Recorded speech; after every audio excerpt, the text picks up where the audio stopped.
je manque de confiance en moi. 3 actions inédites. Bonjour à toutes, bonjour à tous et bienvenue dans cette nouvelle vidéo. Je suis ravie de vous retrouver. J'espère que vous allez bien, j'espère que vous avez la forme aujourd'hui.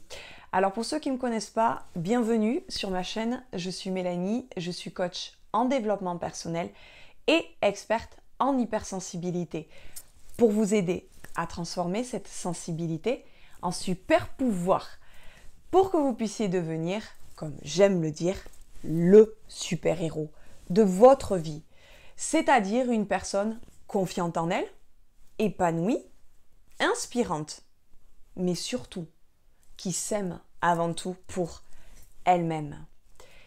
Et aujourd'hui, dans cette nouvelle vidéo, nous allons reprendre la playlist sur la confiance en soi, comment reprendre confiance en soi ou gagner en confiance en soi.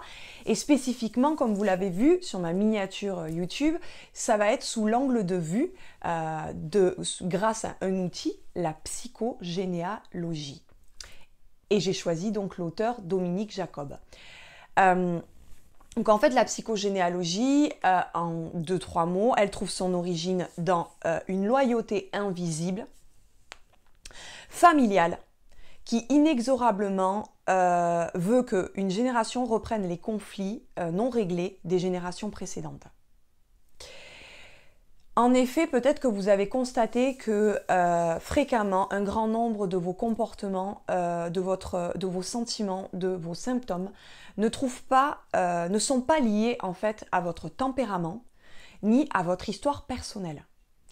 Malgré l'investissement que vous avez peut-être fait dans des thérapies, auprès de professionnels dont leurs formations scientifiquement sont reconnues, ou de professionnels psychologues, psychanalystes, psychiatres, qui sont reconnus, qui ont pignon sur rue, mais qui sont dubitatifs, qui ne trouvent pas l'origine de vos problématiques ou de vos sentiments ou de vos symptômes, et ils n'ont pas la clé. Et c'est ce que nous allons voir aujourd'hui sous l'angle de vue de la psychogénéalogie, trouver des clés pour reprendre confiance en soi. Je vous rappelle que c'est pour reprendre confiance en soi.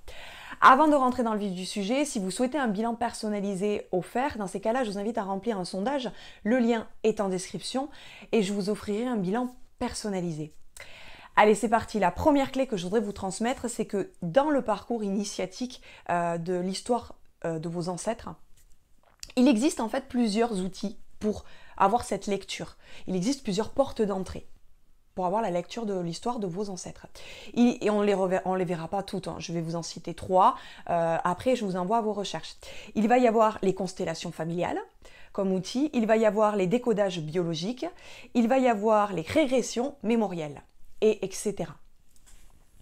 La deuxième clé que je voudrais vous transmettre, mais avant tout, si ce n'est pas déjà fait, je vous invite à cliquer sur le rectangle rouge s'abonner.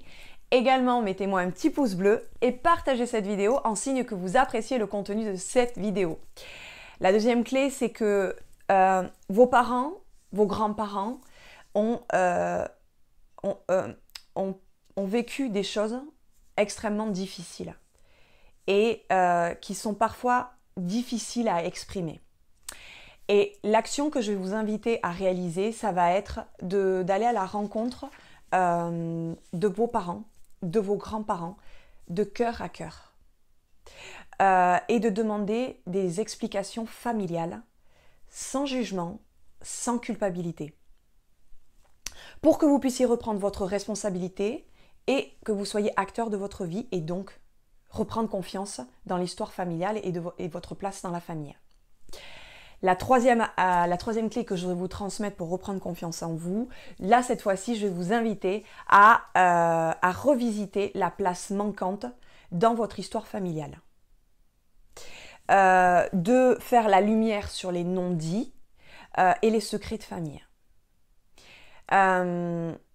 Et donc de vous permettre de mettre à distance ces attaches aliénantes qui vous font cette loyauté invisible envers vos prédécesseurs de vos générations, qui n'a rien à voir avec votre vie ici et maintenant au moment présent et qui impacte négativement votre vie pour vous en libérer.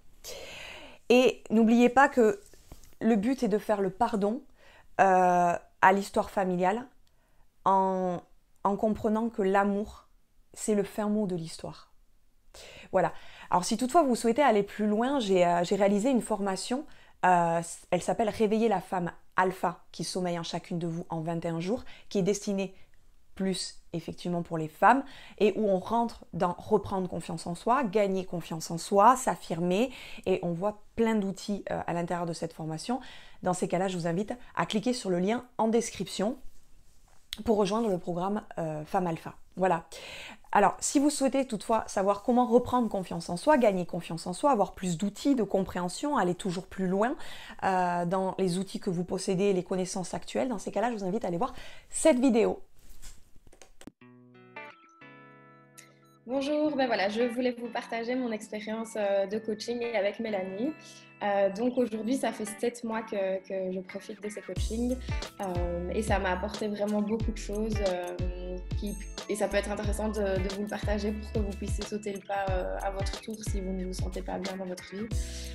Donc voilà, moi, très rapidement, ça m'a permis de couper un lien très fort avec ma maman et donc j'ai pu prendre un appartement sereinement, ce que j'imaginais pas pouvoir faire avant. Ça m'a aussi peu de temps après permis de trouver un nouveau travail qui me convient vraiment, qui me convenait vraiment bien, donc c'était super positif aussi. Ça m'a apporté vraiment beaucoup de choses, même au niveau émotionnel, ça m'a permis de reprendre confiance en moi, de retrouver une estime de moi que j'avais perdue. Et quelque chose de très important, c'est que ça m'a apporté énormément de douceur envers moi-même et ça, c'est quelque chose dont je profite encore tous les jours. Et ce qui est vraiment chouette aussi, c'est que je me sens accompagnée pas à pas et ça permet d'être tirée vers le haut. Et que quand on se retrouve confronté à des événements négatifs, on peut se rattacher à ce coaching, la séance qui va arriver et on a des outils pour faire face. Et pour moi, le point le plus important dans ces coachings, c'est qu'on va un peu soulever des blessures qui se sont passées dans notre passé justement. Et là justement, je sors d'une séance où c'est ce qu'on vient de faire et c'est vraiment hyper positif pour moi parce que quand je sors de ce type de séance, et c'est le cas là maintenant, je me sens vraiment libérée, soulagée et je retrouve une confiance en l'avenir que j'ai pas avant de commencer la séance et ça dure vraiment dans le temps, donc c'est vraiment quelque chose de super chouette. On sent vraiment qu'on enlève des couches, comme on dit souvent en coaching, ou des poids qu'on a sur les épaules et une fois qu'ils sont partis, on en est libéré et ça c'est vraiment super chouette. Donc voilà, je vous encourage vraiment à sauter le pas parce que moi ça ne m'apporte que du positif et c'est pas pour rien que ça fait 7 mois que je suis suivie par Mélanie. Donc voilà.